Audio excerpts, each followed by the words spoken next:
के मत करो अपमान, सबके बेटी एक समान। केहू के मत करो अपमान, सबके बेटी एक समान। केहू के मत करो अपमान, सबकी बेटी एक समान। हाथ जोड़ के कहो ताने, हाथ जोड़ के कहो ताने, ऐ भोजपुरिया जवान। केहू के मत करो अपमान, सबकी बेटी एक समान। केहू के मत करो अपमान, सबकी बेटी एक समान।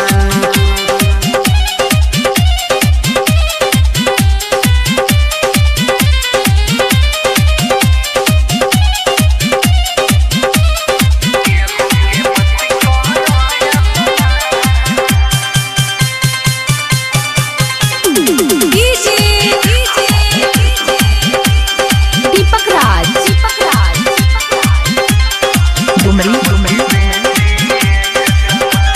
धीरे धीरे अब होखल जाता भोजपुरी बदनाम हो। अपन नाम कमाए खातिर करे लो गंदा काम हो। धीरे धीरे अब होखल जाता भोजपुरी बदनाम हो। अपन नाम कमाए खातिर करे लो गंदा काम हो। दिन प दिन अब घटल जाता, दिन प दिन अब घटल जाता भोजपुरी के शान। केहू के मत करो अपमान, सबकी बेटी एक समान। केहू के मत करो अपमान, सबकी बेटी एक समान।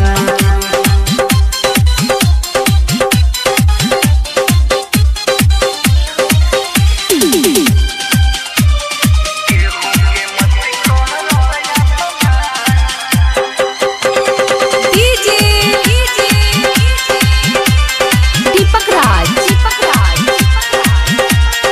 डुमरी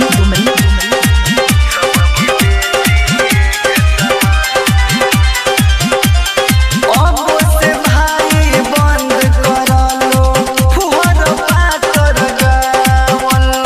कुछ दिन में मुश्किल होई कतही मुँह देखावल। अब से भाई बंद करलो फुहर पातर गावल। कुछ दिन में मुश्किल होई कतही मुँह देखावल। कहे अशोक आशिक मन के, कहे अशोक आशिक मन के, मारलो शैतान। केहू के मत